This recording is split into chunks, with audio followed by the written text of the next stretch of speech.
এবারে হাতুড়ির মুখে চুনকালি মাখিয়ে দিল মাহমুদুল্লাহ রিয়াদ। মাহমুদুল্লাহ রিয়াদের দুর্দান্ত পারফরম্যান্সে ঢাকাকে বিদায় করে দিল ফরচুন বরিশাল।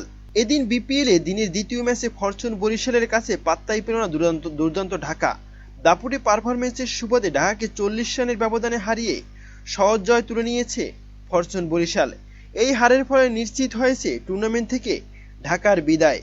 মিরপুরের শেরেবাংলা জাতীয় ক্রিকেট স্টেডিয়ামে টস জিতে আগে ব্যাট করার সিদ্ধান্ত নিয়ে ফরচুন বরিশাল অধিনায়ক তামিম ইকবাল।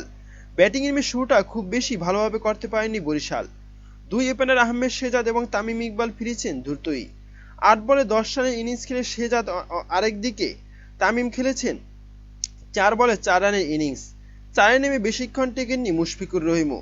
3 বলে 1 রান করে আউট হন তিনি। দলের মাত্র 19 রানের মধ্যে 3 উইকেট হারিয়ে শুরুতেই চাপে পড়ে যায় ফরচুন বরিশাল। দলের এমন বিপদের মুহূর্তে যেন ত্রাতার ভূমিকায় আবির্ভূত হন মাহমুদুল্লাহ রিয়াদ এবং সৌম্য সরকার। ঠান্ডা মাথায় বিপদ সামাল দিয়ে দলের ইনিংস মেরামতের কাজে লেগে পড়েন দুজনই। পাওয়ার প্লের 6 ওভারে 3 উইকেট হারিয়ে 46 রান সংগ্রহ করে বরিশাল। তবে সময়ের সাথে সাথে হাত খুলেছেন রিয়াদ এবং সৌম্য। বুদ্ধিদীপ্ত এবং আগ্রাসী ব্যাটিংয়ের সুবাদে দলের রান বাড়িয়ে নিতে থাকেন দুজনে। তার মারমুখী ব্যাটিংয়ের সামনে নাস্তানাবুদ হয়েছে ঢাকার বোলাররা। সময়ের সাথে সাথে বোলারদের উপর আরও চড়াও হয়েছে রিয়াদ সৌম্য। রকেটের গতিতে বেড়েছে দলের রান। তবে কার্যকরী ব্যাটিংয়ে দুজনই পেয়েছেন 50-র দেখা। 50 হাঁকিয়ে চলেছে ব্যাটিং তাণ্ডব। 4 ছক্কার ফুলঝুরিতে বোর্ডের রান তুলতে থাকেন রিয়াদ এবং সৌম্য সরকার। তাদের সামনে অসহায় মনে হচ্ছিল ঢাকার বোলারদের। অবশেষে দলীয় 158 রানের মাথায় তাদের জুটি ভাঙতে সক্ষম হয় ঢাকা। তবে 47 বলে 73 রানের ঝলমলে এক ইনিংস খেলে বিদায় নেন রিয়াদ। ভেঙে যায় সৌম্যর সাথে তার 139 রানের অনবদ্য জুটিটা। এরপর ক্রিজে এসে সৌম্যর সাথে মিলিত হন শোয়েব মালিক। 8 বলে 18 রানে ক্যামিও ইনিংস খেলে শেষ পর্যন্ত টিকে ছিলেন মালিক। অন্যদিকে সৌম্য অপরাজিত ছিলেন 48 বলে 75 রানের অনবদ্য ইনিংস খেলে। তবে ঢাকার হয়ে এদিন শরীফুল ইসলাম ভালো বোলিং করেন এবং তাসকিন আহমেদ ভালো বোলিং করেন। জবাব দিতে নেমে শুরুটা বেশি ভালো হয়নি ঢাকার। ওপেনার সাব্বির হোসেন ফিরেছেন দলের 6 রানের মাথায় 8 বলে 5 রান করে। ফর্মে থাকা নাইম শেখ এদিন আলো ছড়াতে ব্যর্থ হয়েছেন। 11 বলে 10 রান করে বিদায় নেন তিনি।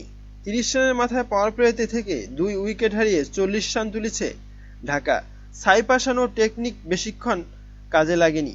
পাওয়ার প্লের পরের ওভারই 13 বলে 12 রান করে সাজঘরে ফিরেছেন সাইফ। এরপরে অ্যালেক্স রসের সাথে জুটি বাঁধেন তরুণ SM মেহরাব হোসেন। খুব বেশি সাবলীল না হলেও রান এসেছে দুজনের জুটি থেকে। 29 বলে 28 রান করে আউট হয়েছেন মেহরাব। বাকিরা আসা যাওয়ার মধ্যে থাকলেও এক প্রান্ত আগলে রেখেছিলেন রস। দল ম্যাচ থেকে ছিটকে গেলেও রস ব্যাটিং হারের ব্যবধান কমিয়েছে।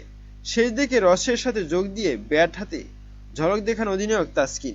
6 বলে 12 রান করে বিদায় নেন তিনি। 50 হাঁকিয়ে রস খেলেছেন 30 বলে 52 রানের লড়াকু ইনিংস। 149 রানের মাথায় অল আউট হয় দুর্দান্ত ঢাকা। তবে বরিশালের হয়ে 3 উইকেট শিকার করেছেন মোহাম্মদ সাইফুদ্দিন।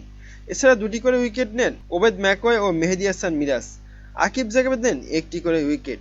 প্রিয় দর্শক, মাহমুদুল্লাহ রিয়াদ বর্তমান সময়ে খুব ভালো ব্যাটিং করেছেন এবং মোহাম্মদ সাইফুদ্দিন তিনিও ভালো ব্যাটিং করেছেন। তবে তামিম ইকবালের হাত ধরে তারা কি এবার ফরচুন বরিশালকে একটা ট্রফি উপহার দিতে পারবেন? কারণ এটাই হয়তো হতে পারে তামিম ইকবালের শেষ বিপিএল এবং শেষ প্রিমিয়ার লিগ। এ বিষয়ে আপনার মতামত কি? আপনার মতামত জানাতে পারেন কমেন্ট বক্সে। ধন্যবাদ।